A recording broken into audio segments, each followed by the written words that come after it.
احساس ہی نہیں رہا. منکرات پھیل رہے ہیں، بے حیائی پھیل رہی ہے، بدعات پھیل رہی ہے، رسومات کے تومار ہے. اور جو کچھ ہو رہا ہے آج کل شادیوں میں وہ سب آپ کو معلوم ہے. یہ سب ہو رہا ہے اور ہمارے جو نہیں ریگ رہی ہمارے احساسات کے اوپر. معلوم ہوا کہ وَلَيْسَ وَرَاءَ ذَلِكَ مِنَ الْإِيمَانِ حَبَّةُ خَرْدَلٍ. ہم اس کے زمرے میں آ رہے ہیں. اللہ تعالیٰ معاف فرمائے اور ہمیں ایمان کی تجدید کی توفیق عطا فرمائے. ورنہ حکم تو یہ ہے کہ پھر تو رائی کے دانے کے برابر ایمان نہیں. اب یہاں اس حدیث کی روح سے جو ایک اہم مسئلہ میں آپ کو بتانا چاہتا ہوں وہ یہ ہے، بدقسمتی سے عام طور پر سنی مسلمانوں میں ایک خیال عام ہو گیا ہے، اور وہ خیال یہ ہے کہ اصحاب اقتدار بادشاہ وہ کتنے بھی فاسق ہوں، فاجر ہوں، کچھ بھی کریں، ظالم ہوں، ان کے خلاف بغاوت نہیں ہو سکتی جب تک کہ وہ آپ کو کفر کا حکم نہ دے. اصل میں بعض روایات ہیں محمد الرسول اللہ صلی اللہ علیہ وسلم کی، بعض احادیث جو اس مضمون کی ہے کہ جب تک کفر بوا کا حکم نہ دیا جائے بغاوت نہیں ہو سکتی. ان احادیث کی وجہ سے بہت سے لوگوں کا یہ خیال ہوا اور عام طور پر اہل سنت میں یہ خیال عام ہو گیا ہے. میں اسی کا نتیجہ دیکھ رہا ہوں. میرے لیے آج کل یہ مسئلہ بڑا ایک گہرے غور و فکر کا موجب ہو گیا ہے. کیا وجہ ہے؟ شیعہ سنیوں کے مقابلے میں پوری دنیا میں اگر تعداد دیکھیں 1/100 نہیں، لیکن اس صدی میں اگر انقلاب برپا کیا تو شیعوں نے بادشاہت کا تختہ الٹا، جو بھی نظام انہوں نے قائم کیا اپنی فقہ کے مطابق نظام قائم کر لیا. پوری سنی ورلڈ، موریتانیہ سے لے کر انڈونیشیا تک ایسی ایسی عظیم تحریکیں، جماعت اسلامی کی تحریک، تبلیغی جماعت کی تحریک، الاخوان المسلمون کی تحریک، لیکن کہیں بھی انقلاب کے کوئی آثار ابھی تک موجود نہیں، دور دور تک کوئی اثرات نہیں. آخر کوئی سبب ہے؟ اور طلب مسئلہ ہے. وجہ کیا ہے؟ یہ سنی جو ہے یہ سن کیوں ہو کر رہ گیا ہے؟ کوئی نہ کوئی فکر کے اندر، سوچ کے اندر، نظریے کے اندر کوئی غلطی ہے. بات سمجھ لیجیے. آج جیسا کہ میں نے عرض کیا، میں نے بڑا سینسیٹیو ایشو ہے، آج تک کبھی اس پر گفتگو نہیں کی ہے، لیکن کچھ دنوں سے شدت کے ساتھ میں سوچ رہا ہوں وجہ کیا ہے. جان ہی نہیں پڑتی کہیں، معلوم ہوتا مردہ ہے. معاشی مسئلے پر کھڑے ہو جائیں گے، سیاسی مسئلے پر کھڑے ہو جائیں گے، کسی کی ٹانگ گھسیٹنے کو جمع ہو جائیں گے، سینکڑوں لوگ جانے بھی دے دیں گے، لیکن کوئی آرگنائزڈ ایفرٹ اس دنیا میں اسی دور میں ایرانیوں نے کر کے دکھا دیا. جو بھی ان کا دین ہے، جو بھی ان کی فقہ ہے، جو ان کے تصورات ہیں، اس کو چھوڑ دیجئے کہ اس سے ہمیں کہاں اختلاف ہے، لیکن انہوں نے اس کو کر کے تو دکھایا ہے. ہم نے کیا کیا؟ بادشاہتیں چل رہی ہیں، ایک ایک محل اربوں ڈالر کا بنتا ہے اور محل خالی پڑے رہتے ہیں. بادشاہ سلامت کی جھلک دیکھنا نصیب نہیں ہوتا محل کو. سال میں زیادہ سے زیادہ بادشاہ سلامت 4-6 دن کے لیے آ جائیں گے بس، اور محل اربوں ڈالر کا بنا ہوا. جبکہ اسی ملک کے اندر جا کر دیکھیے آپ کو کہ بالکل حیوانوں کی طرح انسان رہتے ہوئے نظر آ جائیں گے آپ، بھیک مانگتے ہوئے لوگ نظر آ جائیں گے آپ. حاجیوں سے اور جو لوگ عمرے کے لیے جاتے ہیں، بچے جس طریقے سے لپٹ لپٹ کر مانگتے ہیں، وہ وہاں پہ اب بھی نقشہ موجود ہے. یہ حال کیا ہے؟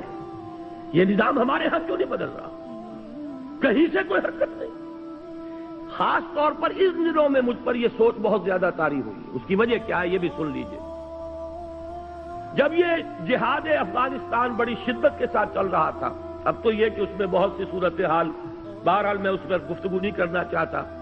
اب وہ یوں کہا جا سکتا ہے کوئی قابل رشک حالت میں نہیں ہے، لیکن میں آج سے پہلے کی بات کر رہا ہوں. 1-2 سال پہلے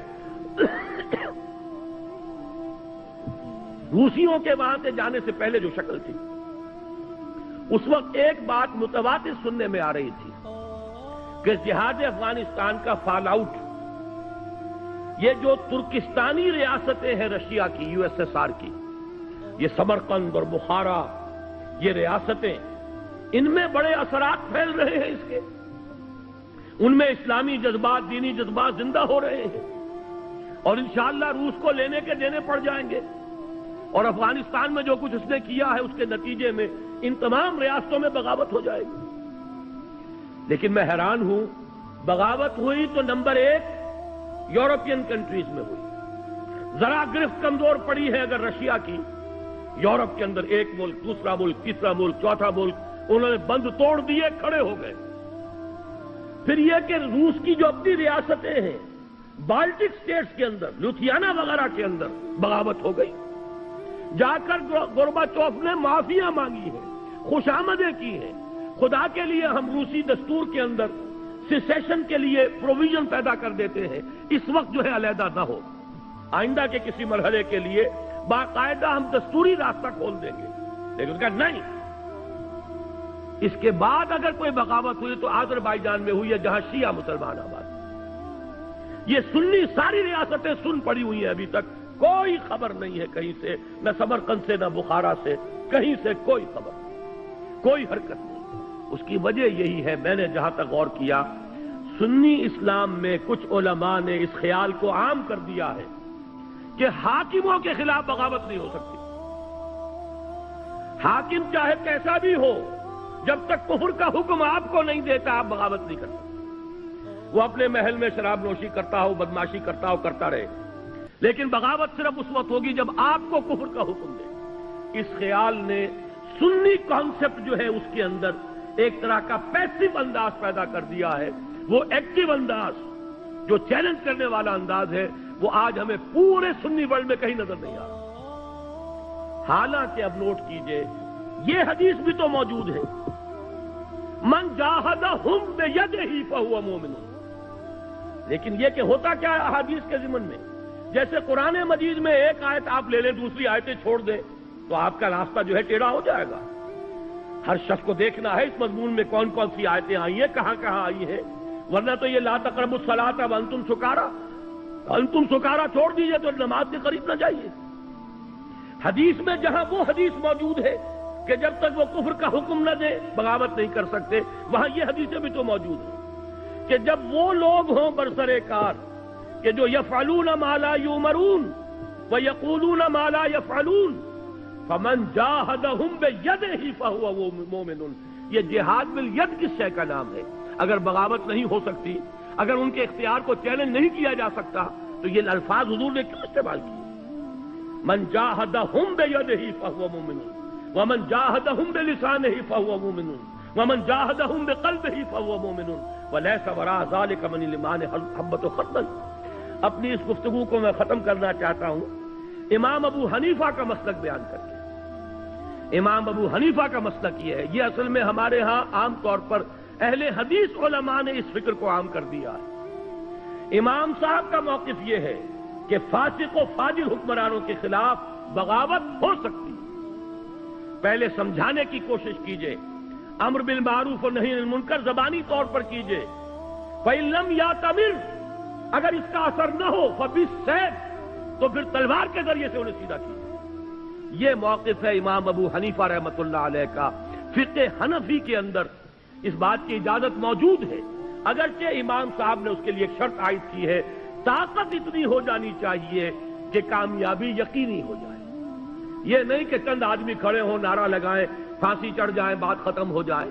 پہلے طاقت پیدا کیجیے، دعوت کے ذریعے، تنظیم کے ذریعے، تربیت کے ذریعے آپ ایسی طاقت فراہم کر لیں، پھر یہ ہے کہ بغاوت کی بھی اجازت موجود ہے۔ بغاوت حرام نہیں ہے ہمارے دین میں۔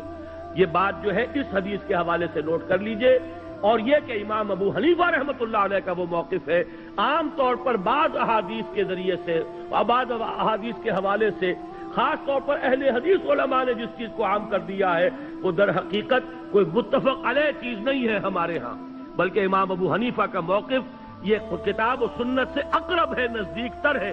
اور یہ حدیث آج آپ کے پاس متن اس کا موجود ہے، آپ اس کو لے جائیے، غور کیجئے، سوچئے، گفتگو کیجئے کہ جب یہ صورت پیدا ہو جائے کہ یقولون ما لا یفعلون ویفعلون ما لا یؤمرون، جب ایسے لوگ ہوں جو کہتے کچھ اور ہوں، کرتے کچھ اور ہوں، کرتے وہ ہوں جس کا حکم نہ ملا ہو، تو فرمایا فمن جاہدہم بیدہ فہو مومن ومن جاہدہم بلسانہ فہو مومن ومن جاہدہم بقلبہ فہو مومن ولیس وراء ذلک من الایمان حبۃ خردل۔